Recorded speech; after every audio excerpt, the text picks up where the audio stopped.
चलिए भगवान गणेश का नाम लेकर गुरुवार व्रत कथा प्रारंभ करते हैं। प्राचीन समय की बात है। भारत में एक प्रतापी और महादानी राजा राज करता था।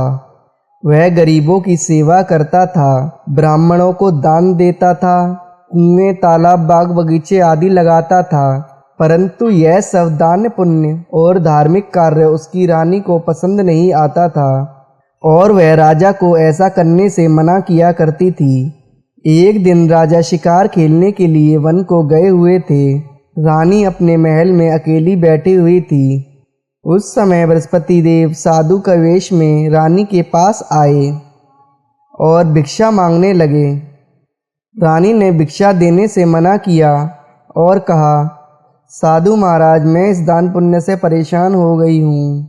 मेरे पति सारा दिन धन का दान पुण्य करते हैं, इससे मेरा मन बहुत दुखी होता है। मेरी यही इच्छा है कि हमारा धन नष्ट हो जाए और मैं पूरे आराम से रह सकूं। इस पर साधु रूप में आए हुए बृहस्पति ने रानी को बहुत समझाया और कहा, हे रानी, तुम इस धन का दान करो, पुण्य कर्मों में लगाओ, तालाब, बाग बगीचे आदि का निर्माण कराओ। इससे तुम्हारा और तुम्हारे कुल के वंशज का नाम बढ़ेगा। परंतु रानी ने ऐसा करने से साफ मना किया और कहा कि मैं ऐसा नहीं करना चाहती हूँ। आप कुछ ऐसा उपाय बताइए जिससे यह धन नष्ट हो जाए और मैं पूरे चैन से रह सकूं। ऐसा सुनने के बाद साधु ने उत्तर दिया, यदि तुम्हारी ऐसी इच्छा है तो मैं तुम्हें जैसा बताता हूँ वैसा ही करना। ऐसा करने से तुम्हारा घर धन धान्य से हीन हो जाएगा। साधु ने बताया कि गुरुवार को अपने घर को गोबर से लीपना, अपना सिर धोना, कपड़े धोना, पति से कहना कि बाल बनवाए, भोजन में मांस मदिरा का सेवन करना। इससे तुम्हारा यह धन नष्ट हो जाएगा और तुम चैन की सांस ले सकोगी। साधु के कहे अनुसार रानी ने वैसा ही किया। इसे करते हुए मात्र 3 गुरुवार ही बीते थे कि रानी का सब धन नष्ट हो गया और वह भोजन के लिए तरसने लगी। तब एक दिन राजा ने रानी से बोला कि हे रानी, तुम यहाँ रहो, मैं दूसरे देश को जाता हूँ। क्योंकि देश चोरी परदेश भिक्षा, ऐसा कर कर राजा परदेश को चला गया। वहाँ जंगल से लकड़ियाँ काट कर लाता और शहर में बेचता। इस तरह अपना जीवन व्यतीत करने लगा। इधर राजा के परदेश जाते ही रानी और उसकी दासी बहुत दुखी रहने लगी। एक बार जब रानी अपनी दासी को 7 दिन तक बिना भोजन के रहना पड़ा तो रानी ने दासी से कहा कि यहाँ पास में मेरी बहन रहती है, वह बहुत धनवान है, संपन्न है, तू उसके पास जा और कुछ भोजन के लिए मांगना, जिससे कि कुछ दिन हमारे गुजर बसर हो जाएंगे। इतना सुनकर दासी रानी के बहन के पास चली गई। उस दिन गुरुवार का दिन था। रानी की बहन उस समय गुरुवार का व्रत धारण कर गुरुवार तक कथा सुना रही थी। दासी ने रानी की बहन को अपनी रानी का संदेश दिया, लेकिन रानी की बड़ी बहन ने कोई उत्तर नहीं दिया, क्योंकि वह उस समय गुरुवार व्रत की कथा सुन रही थी।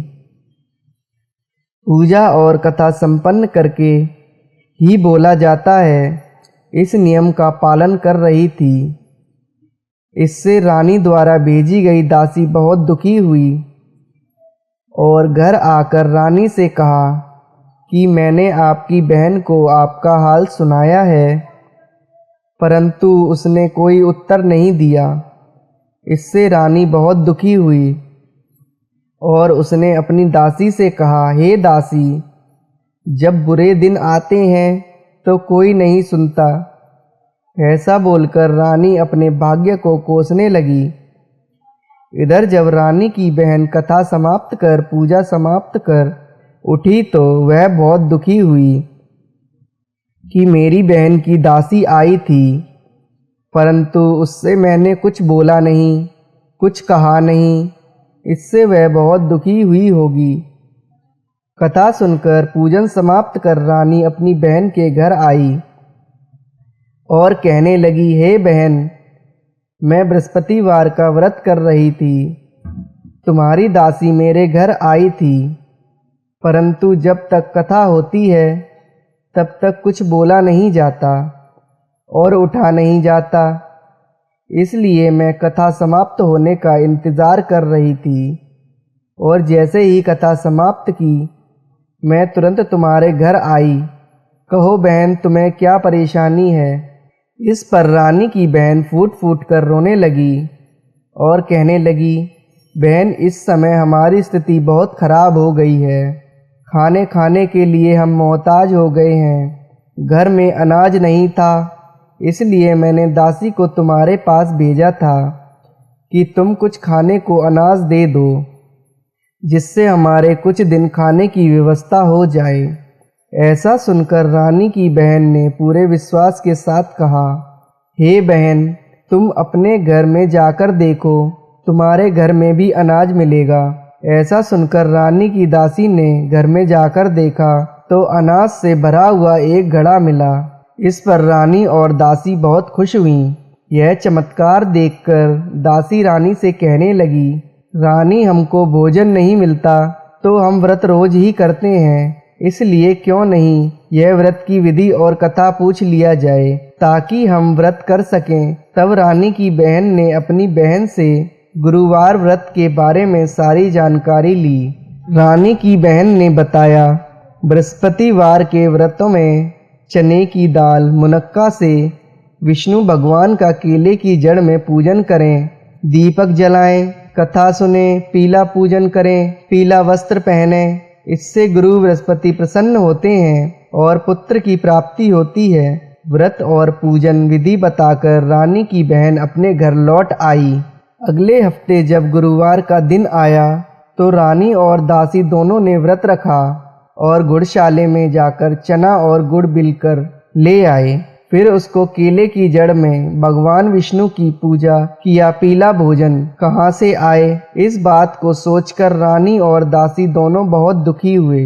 उनके व्रत रखने के कारण गुरु बृहस्पति उनके ऊपर प्रसन्न थे, इसलिए वह एक साधारण व्यक्ति का रूप धारण करके 2 थालों में व्रत का सादा भोजन लेकर उनके सामने उपस्थित हुए।